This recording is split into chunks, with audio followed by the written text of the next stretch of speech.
Good afternoon, and welcome to Multi-Custodial Solutions, Pershing, Schwab, Fidelity, and beyond. I'm Patrick Noonan, Senior Product Manager of Wealth Management at Advisor 360.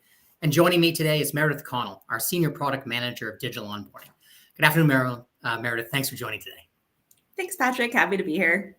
It's great. It's good to see you again. We've talked before. So last time we got together, we talked about all the enhancements we were making in our digital onboarding account opening process. Today, we're going to pivot a little bit and talk about where those accounts are actually opened and what custodians we're using. The word multi-custodian comes up a lot in the media and things that we're reading about in the financial industry right now. Could you talk to us a little bit about what kind of multi-custodial means and why it's important for firms? Sure. And I agree. It does feel like the term multi-custodian has been getting a lot more attention recently, and I think rightfully so. Firms may describe themselves as multi-custodian if they choose to partner with more than one custodian, or if they offer technology capabilities that, cater to multiple custodians. And I think there's a variety of reasons why wealth management firms, either consider or are actively partnering with more than one custodian today. One reason being flexibility. A firm that's open to leveraging more than one custodian may have a leg up when it comes to recruiting or, acquisition practices. When an advisor chooses to affiliate with a new RIA or broker dealer, they may be forced into, transitioning their whole book of business to a new custodian as part of that move, which can be, a very labor cumbersome event. So having that flexibility to potentially retain your book of business at the preferred custodian, definitely brings a lot of value. It can eliminate some of the stress involved in that, movement, as well as, have some continuity for your clients. Clients don't necessarily need to learn a new client portal, for example, or sign a lot of new account paperwork to, have those accounts established with the new custodian. So, there's really flexibility for advisors joining the firm, as well as existing advisors potentially to, have more than one options, sort of at their fingertips.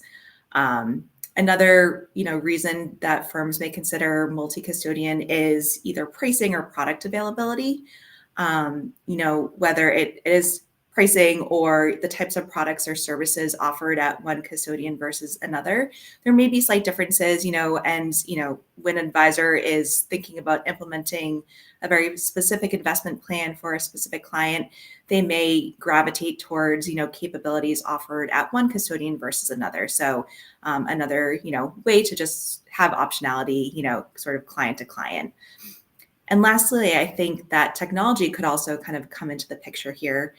I think a lot of advisors use third-party technology, throughout their day-to-day to manage their business, manage their practice, but advisors still often have to leverage the custodian's technology as well, at least to some extent, right? Whether it's for account opening, trading, maintenance types of requests. So just as advisors may prefer, certain products or capabilities with one custodian versus another, they may also have a preference when it comes to the technology being offered by a custodian as well. So again, all these reasons kind of play into why firms may appreciate or sort of maintain relationships with multiple custodians. Oh, yeah, that's great. And definitely makes sense, right? As we look at the RIA space, we see a lot of RIAs coming together, and certainly for broker dealers too, as they look for new advisors. The easier the transition can be, both for the advisor and for their clients, is so important. You don't want to really change too much to them because they're keeping their relationship, and it's really the people they're working with choosing to work in a different platform sometimes. Absolutely. And also on the client side, I see it on the client side a lot too, because when you're acquiring a new client, you're building that trust, building that relationship. And if you could make that transfer easier, if it's just a small amount of paperwork and same account numbers and things like that, it could be really helpful for the client and not disrupt their day-to-day, but, again, onboard that client a lot faster, which is definitely the objective of a lot of financial advisors out there. Over the years, we've been working with a lot of different custodians like NFS and Pershing, and we're always looking to really strengthen those relationships. Kind of tell us a little bit about what A360 does to support custodians today. Sure. Yeah. Like you mentioned, from day one, really, we've had, some level of integration with really the main custodians in our industry today. And, it continues to be an area that we evolve on and sort of expand on, over time. I think the key area that A360 really supports comes to the data from custodians. So, today we ingest and leverage data from all the major custodians, including Fidelity, Pershing, and Charles Schwab.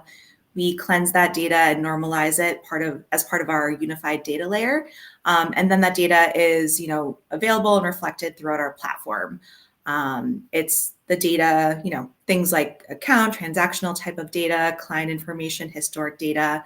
We consume that for custodians as well as, other institutions such as insurance carriers, annuities, mutual fund companies, and so on. But all of that data is going through, again, sort of a standardized data cleansing process on our side. And then it can be viewed holistically, whether at the practice level or at an individual client or household level.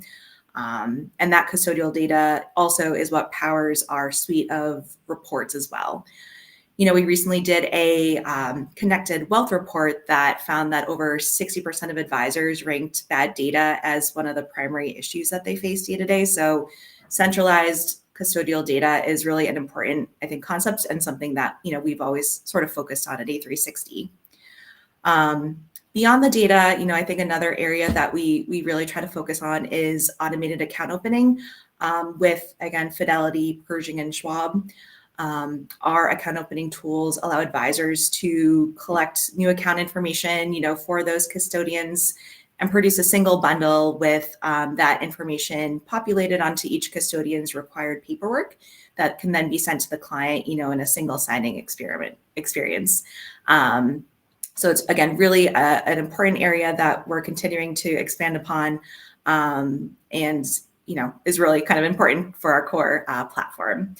And then sort of beyond the data and the account opening, there's other ways that we support custodians today.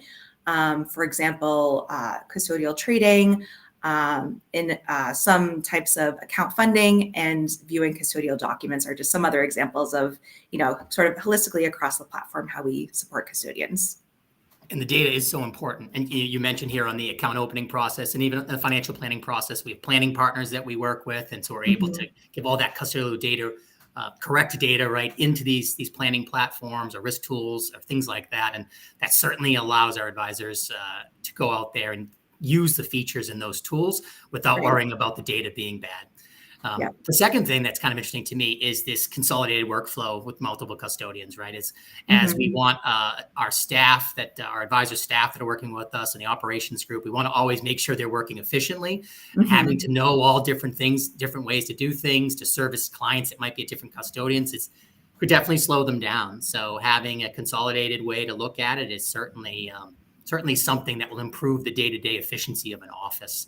I know that's a big thing we look for, efficiency and, trying to solve some of these pain points. So kind of on that theme, what kind of pain points are we looking to solve next with this feature?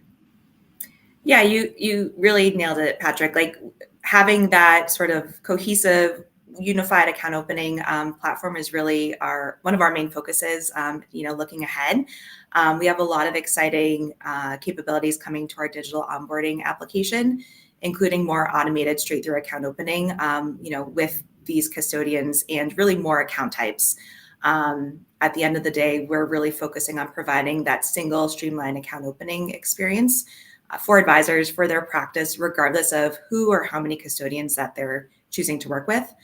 And as you mentioned, we do often hear that the account opening process in particular can be really cumbersome and disjointed, especially for those RIA firms that partner with more than one custodian, because they're typically forced to follow, distinct workflows, use specific technology for each and every custodian. So, the process for opening an account and onboarding that successfully at Pershing may look different than Pershing or Schwab or, so on. So again, our goal is to remove as much of that friction as possible and have a centralized solution that supports all of that business. And I think that will really help with boosting productivity for offices and really, creating more efficiencies, especially during that, sometimes long-winded process of onboarding new clients. Right, which we know is the lifeblood of growing the business. So it's a big focus here at Advisor 360. So thanks for joining today and shedding light on our custodial partnerships and the way we're helping advisors and their staff open accounts and creating a good experience for those investors. To everyone that joined today, thanks for joining and listening about Advisor 360 and our offering. We'd love to talk to you. So if you'd like to learn more, feel free to visit us at www.advisor360.com.